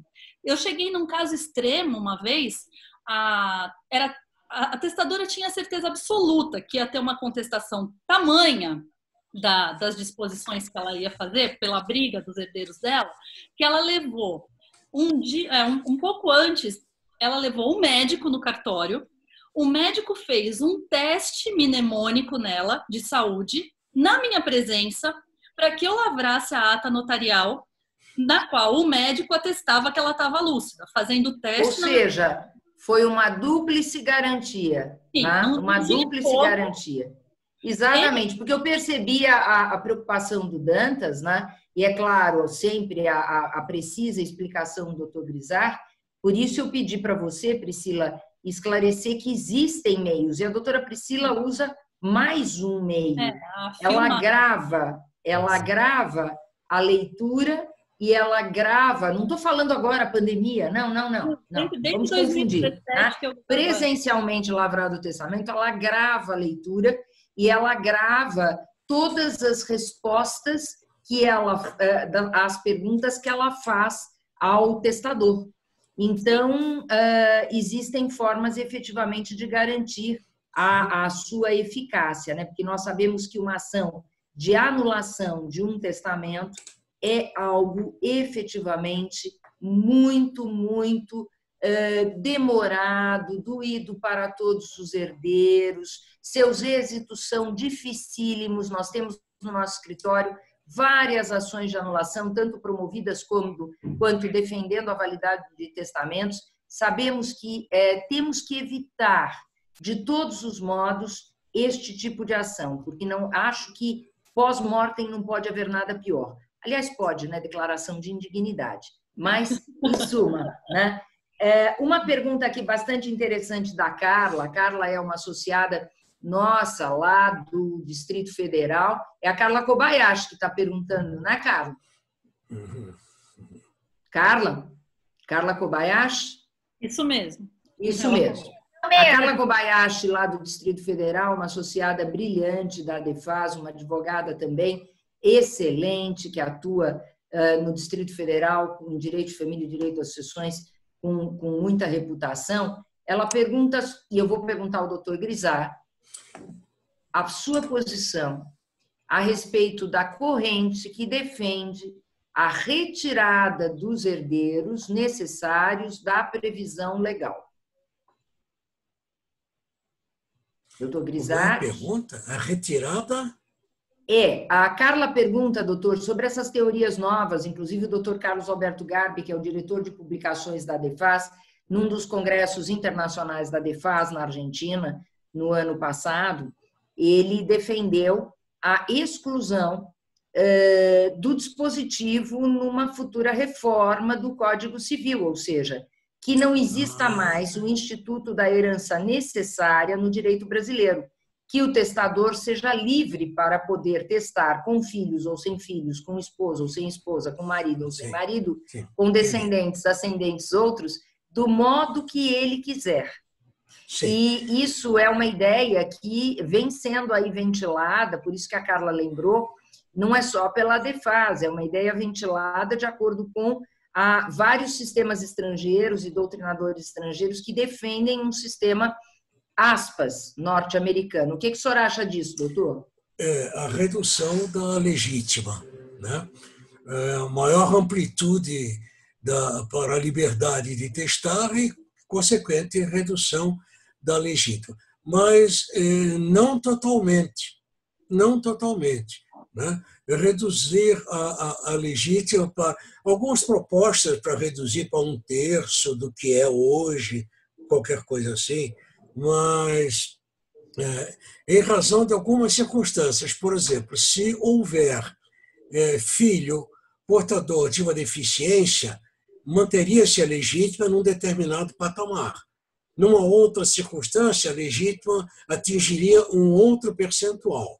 Não é simplesmente a eliminação ou a proibição da existência da legítima e tão somente da sucessão testamentária. É realmente uma tendência. Está no Congresso isso, até tem um projeto que é do IBDFAN, né, que defende essa posição. Não é nada pacífico. Não é nada pacífico. E o doutor Grisardi, então, é favorável a uma diminuição da legítima, né, dos 50% para quantos por cento, doutor Grisardi, acha que seria eu não atribuiria, eu não fixaria um percentual, mas em função de determinadas circunstâncias. Por exemplo, tem filho menor, reservaria-se uma parte para o filho menor. Tem filho deficiente, porque depois esse menor vai ficar maior de idade e aí ele já não vai precisar mais daquele percentual de legítima. Então seria uma coisa variável, progressiva, né? De acordo com no caso concreto, de acordo com a situação circunstancial que se apresenta. Não teriam um elemento fixo. Seria o arbítrio do juiz, é isso, doutor? Se não encontrarmos uma tabela para encaixar todas as situações, teria que ser mais ou menos por aí, talvez o arbítrio do juiz, diante das circunstâncias, da necessidade da pessoa, né? Pessoas com necessidades maiores, outras necessidades mais menores, né? Ficaria em função disso, para garantir a subsistência desse herdeiro necessário. Não seria a eliminação do herdeiro necessário, mas a diminuição da legítima. Muito bem, doutor. A Karime Costa Lunga, que eu não vejo há tantos anos e que aparece aqui no nosso webinar. O nosso webinar tem esse grande benefício, que são os reencontros. Karime Costa Lunga, que me deu o grande prazer de conhecer mais de perto e até mais interiormente o Rio Grande do Sul, ela pergunta, depois de elogiar, porque os elogios são muitos e são todos fazem elogios, ela pergunta, gostaria de escutar a Priscila, por favor, a respeito da renúncia à herança, como aos que defendem.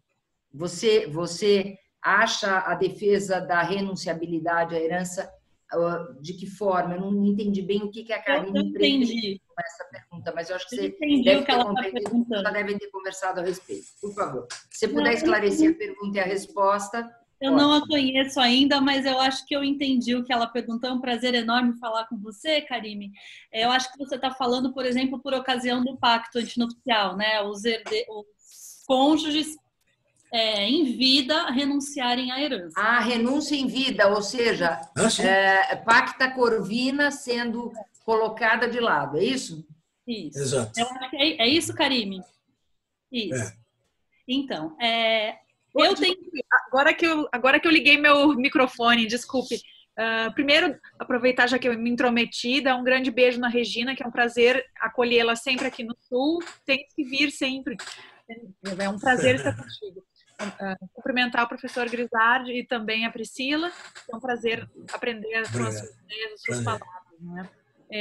Na realidade, Regina, existem hoje alguns juristas, alguns doutrinadores que estão defendendo a possibilidade da renúncia à herança no pacto antinupcial, sim. E aí surge essa discussão, seria pacta corvina ou não? Não é? De que forma? Existe a possibilidade de renunciar aos direitos decorrentes do regime de bens, por isso que eu pedi para ouvir a Priscila. Obrigada e desculpe pela introdução. Tá perfeito, Karine, muito bem-vinda. É que como você não havia colocado renúncia em vida, né? Eu realmente aí fiquei um pouquinho confusa. Mas, de qualquer maneira, eu quero dizer o seguinte, Karine, para você. Defesas doutrinárias, né? Doutrina, o que é doutrina? Doutrina é o direito dos doutos, né? Então, escrever, como já dizia o doutor Geraldo Carlos de Almeida Camargo, todo mundo escreve e no papel cabe tudo. Nós éramos da época, quando eu conversava com esse grande jurista, do papel, né? Ou da máquina de datilografia. Eu tenho 40 anos de profissão. Não parece, né? Eu tenho. Não parece. Mas tenho. Não parece, mas tenho. 40 anos de profissão. Então, Karine, é assim. Não se pode, digamos, acho que a gente deve evitar falar em doutrina, né? Quando são ideias de lege ferenda. Aí sim, a gente pode dizer doutrina como uma ideia de lege ferenda, porque o dispositivo do Código Civil é absolutamente claro. Não sei qual é a ideia da Priscila e do doutor Grisardi a respeito, mas eu não pude deixar de fazer esse comentário. De lege ferenda tudo é possível, mas se algum doutrinador que eu não conheço, eu gostaria até que você citasse, diz que cabe a renúncia à herança, ou seja, aquela regra do Código Civil que diz que não se pode, né, negociar sobre a herança de pessoa viva, é uma regra que vai ser jogada no lixo, né? Sem o STF, inclusive, fazê-lo, né? Porque o STF joga regras no lixo, como em 1790, que nunca foi inconstitucional. Mas, enfim, quem é que fala isso, Karine? Quem é que diz isso? Quem é, Priscila? É o Delgado. Um dos que falam é o Mário Delgado, né? É um grande amigo, não é? Mas ele muito, e meu também. Fico impressionada. Muito qualificado. O Rolf Madaleno também defende essa ideia. O Rolf também. Sim. Mas o Rolf faz uma diferença. Ele entende que não haverá a renúncia à herança, mas pode haver a renúncia à concorrência à herança. Eu até hoje não entendi muito bem onde é que estaria o divisor dessas duas circunstâncias, porque penso que a herança só existe depois da morte. Antes da morte de alguém não se fala em herança, não existe herança. Tá? Sim, então sim. eu não posso renunciar àquilo que não existe. Essa é a minha posição. Doutor Grisardi, ouvi-lo é sempre uma grande satisfação pela segurança que o senhor dá nas suas colocações. Aliás, essa é a bandeira da DEFAS principal, segurança jurídica. E o senhor nos ajuda muito com todos os seus ensinamentos sempre. Pois não, Priscila, a Karine tinha feito a pergunta a você. O que eu ia Desculpe, eu me intrometi. Ouvi-lo foi o melhor. Foi o melhor. Muito bem-vindo, mas eu tenho que passar a palavra para a Priscila, porque a pergunta foi dirigida para ela. Professor Grisardi, eu só gostaria de justificar por que eu direcionei a pergunta à Priscila. A minha intenção, acho que eu não fui clara, era saber se ela tem experiência no momento de ter feito algum pacto com essa colocação. Obrigada. Imagina. Então, é o seguinte, eu já fui instada várias vezes a fazer pactos nesse sentido e me neguei a fazer pelos motivos que a professora Regina explicou. Eu entendo que, nesse momento, o que a gente tem no Código Civil não me permite. Eu já tive várias conversas com o professor Mário Delgado sobre isso. Inclusive, eu convidei para dar uma palestra no Colégio Notarial para que ele expusesse melhor essa diferença que o professor Grisar falou, porque na minha cabeça, concorrência sucessória, sucessão ou herança é tudo do mesmo ramo. Então, eu não tenho como tabeliã, porque eu tenho que fazer uma diferença. Uma coisa é a Priscila tabeliã, que é adscrita a uma corregedoria, permanente, super formal, uma corregedoria estadual e um CNJ. Então, eu não tenho, assim, eu posso ser inovadora, eu me considero até bastante de vanguarda, eu topo bastante coisa, mas dentro da lei. Eu não posso vender uma escritura na qual eu dê uma falsa impressão às partes de que aquilo vai valer, porque eu não tenho certeza de que aquilo vai valer. Então, ainda se fosse uma declaratória, eu até poderia dizer, olha, as pessoas, quando eu já cheguei a fazer alguns pactos, na época daquele primeiro, da Nancy Andrighi, professora, daquele primeiro RESP que teve, onde ela dizia... Sim. Então, eu cheguei a fazer alguns pactos onde eles declaravam no pacto que eles não gostariam de se ver como herdeiros necessários um dos outros, os cônjuges, tá? Isso é uma coisa. Até isso, hoje em dia, eu não faço mais, porque com a mudança de jurisprudência, não é mais... A interpretação se pacificou de outro modo no STJ. Claro. Então, eu não posso mais vender esta teoria, esta corrente, porque ela muito provavelmente não vai ser aplicada. Então, se a pessoa insiste muito, eu coloco, mas eu falo que eles foram orientados por mim, de que a jurisprudência atual é outra, certo? Então, assim, a gente faz um jogo de orientações.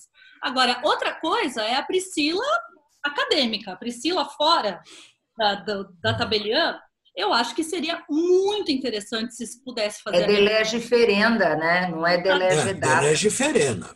Sim, mas vocês entenderam? Eu acho que seria incrível se pudesse fazer essa renúncia. Principalmente entre a concorrência sucessória dos cônjuges. Mas por hora não dá. Por hora só o testamento mesmo, na minha opinião.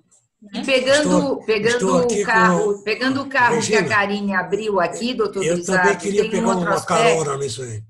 Eu queria pegar uma carona também nessa conversa da Eu vou lhe fazer uma pergunta agora a seguir, pegando exatamente esse gancho que a Karine abriu, tão interessante, né? Que é o seguinte, mas a Karine já foi minha aluna, ela sabe que eu sou assim mesmo, né? Que eu gosto sempre de estar ensinando, inclusive o que é doutrina, né? Agora, de qualquer maneira, doutor Grisardi, há anos atrás, quando, mesmo antes do Código Civil de novo, né, o nosso Código Civil já velho, mas o Código Civil de 2002 entrar em vigor, começava a se discutir sobre a renunciabilidade do direito à habitação, como se ele não fosse um direito hereditário. O senhor vê o direito de habitação como renunciável por não ser direito hereditário ou não, professor? Eu acho que pode.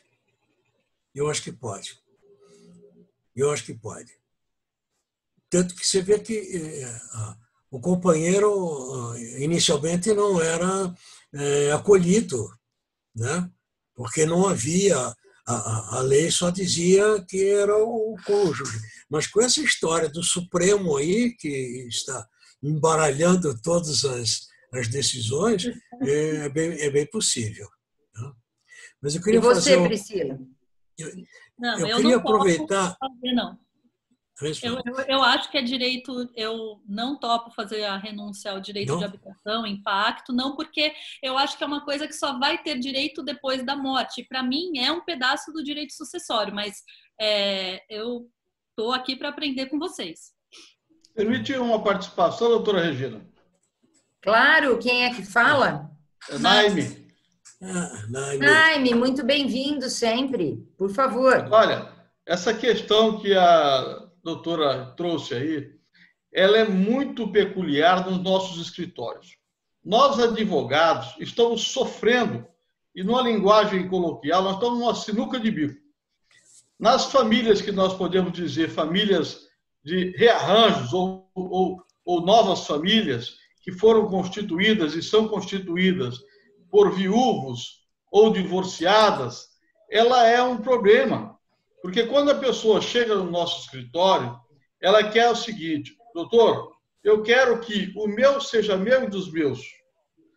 Os delas sejam dela e dos delas. E os nossos, se houver, sejam dos nossos e talvez dos nossos. E aí nós estamos numa situação muito complicada. Porque se a princípio essa pacta curvina, esse corvo aí terrível, ele realmente impede, ele não deixa que as pessoas possam livremente, aí eu vou lá no princípio da autonomia da vontade das partes, que eu gosto muito, mas e indo lá também na Nancy Andrighi, que embora não prevalece mais, mas é o seguinte: se eu não quero em vida, eu também não quero depois da minha morte. Naime, de pleno acordo, meu querido, nós advogados sofremos diariamente nisto, mas mude-se a lei e não jogue-se a lei no lixo. A lei existe num sistema positivado brasileiro e é para ser respeitada. Façamos um trabalho de mudança da lei. Eu também estou de pleno acordo com a renunciabilidade, eu estou mais ao lado do Dr. Carlos Alberto Garbi do que propriamente do Dr. Grisardi, no sentido de não existirem mais herdeiros necessários, com todo o respeito que eu tenho pelo Dr. Grisardi. Eu sou muito liberal em matéria sucessória, né? Menos, obviamente, direitos hereditários para amantes. Isto é óbvio na linha da Defasa e na linha que eu defendo.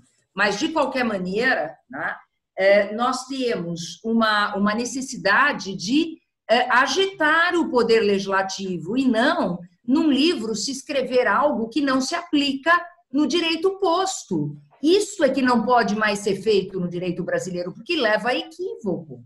Esse é meu medo. Como tabeliã, eu tenho muita responsabilidade no que eu coloco nas minhas escrituras. Eu não posso gerar uma falsa impressão, entendeu? As partes de que aquilo vai ser cumprido, porque a hora que coloca num livro de cartório, as partes têm certeza absoluta que aquilo não é discutível.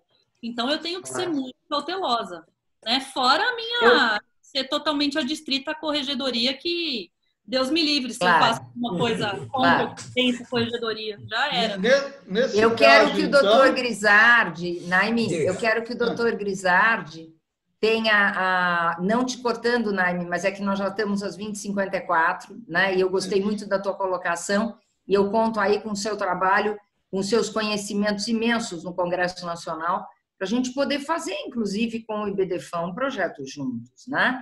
Que seja, obviamente, de comum acordo, né? E sem prevalência de um e de outro, se a gente tiver pontos de identificação, acho que vale a pena. Mas, de qualquer maneira, eu quero que o doutor Grisardi encerre esse nosso evento grandioso, em razão da presença dele, da Priscila, do Naime, do Biratã, da Karine, de todos aqui que participaram também com perguntas extremamente interessantes, e não pude apresentar todas, né? Mais ou menos conseguimos aí, né, trazer a maior parte delas, e os elogios sempre, todos os elogios feitos aqui no bate-papo. Então, doutor Grisardi, por favor, com a palavra, e quando o senhor encerrar, eu vou encerrar a reunião. Olha, Regina, foi muito importante essa conversa, essa visão prática trazida pela Priscila, e principalmente agora com essa modernidade total dos atos notariais serem feitos pela internet, informaticamente, né? Ainda restam muitas questões a serem debeladas. Por exemplo, ainda há pouco se discutiu a respeito da capacidade, né, do testador, e eu creio que fica uma dificuldade de se aferir isso por meio de uma videoconferência. Pessoalmente, o tabelião, na conversa que ele tem com o testador, pode aferir se ele tem discernimento suficiente. Como eu disse, o direito sucessório não mudou muita coisa, não, do Código passado para o Código novo. Tem muita coisa a ser feita, muita coisa a ser modificada, mas como a professora Regina vem enfatizando, de lege ferenda. Tem muita coisa que a gente gostaria de... Por exemplo, qual a utilidade no Código de Processo de 2015, aqueles artigos 735 a 737, que tratam do registro, da abertura perante o juiz antes do inventário? 2 processos. Por que isso não pode ser feito numa fase preliminar no processo de inventário? Então, isso é uma coisa que tem que acabar. Não há necessidade para isso. A gente não falou dos inventários com testamento, né? Eu não tive tempo de falar, mas hoje em dia o STF... Mas olhem, nós vamos ter, doutor Grisardi, muitas oportunidades, porque se o senhor topar, né? Só para encerrar mesmo, para liberar então, você estamos numa vibe diferente. Eu ouso dizer ao doutor Grisardi, se o senhor topar, né? Muitas ou coisas seja, se o senhor aceitar o nosso convite, o senhor estará conosco novamente. A Priscila, claro, também. Aliás, eu recebi um WhatsApp agora de um colega da Priscila e do Biratã dizendo: chega desse amor todo por Priscila, olha um pouco para mim. Então, eu me senti disputada, professor Grisardi, olha que coisa boa! Ai, meu Deus! Olhem, realmente o amor é grande, doutor Grisardi, pelo senhor há muitos anos, um amor intelectual muito grande, um apreço imenso pelo senhor sabe disso. E os meus livros dizem, porque o senhor é sempre citado e sempre, sempre manifestei em minhas aulas as suas lições. As suas lições. Olha, eu me lembro, Regina, eu me lembro de você fazer citação a mim naquele livro do Ricardo Fiuza, que você coordenou junto com ele, eu acho que foi na segunda edição. Código Civil Comentado, Código Civil, desde aquela época. O Código Civil Comentado, exatamente. Ele está na 10ª edição e desde a 6ª é coordenado por mim. Né? Temos, inclusive, a participação do Mário Delgado como comentarista nesse código. Né? E faço mesmo, doutor Grisardi, faço citações em aulas, faço citação em artigos, em livros, faço com muita segurança nos seus ensinamentos. Né? E a doutora, e segurança o senhor já percebeu que é efetivamente algo que para mim é fundamental, né, em tudo, inclusive nas citações. E a doutora Priscila, que efetivamente é esse encanto, essa tabeliã extremamente vivida, também com muita segurança, pratica os atos em seu tabelionato de notas no 29º e não deixa de ser inovadora, com os pés no chão. Então, muito obrigada, Priscila. Doutor Grisardi, volte sempre. Priscila, sempre conosco. Os elogios aqui são imbatíveis em relação a outros webinários. Eu estou aqui vendo esses elogios e tão feliz por isto, por ter podido contar com o senhor e com a Priscila. Né? Grisardi e Priscila, que dupla dinâmica, que bom. Boa noite, boa noite. Muito obrigado, boa noite. Boa noite, obrigada. Bom descanso para vocês. Obrigada, Nai. Bom fim de semana.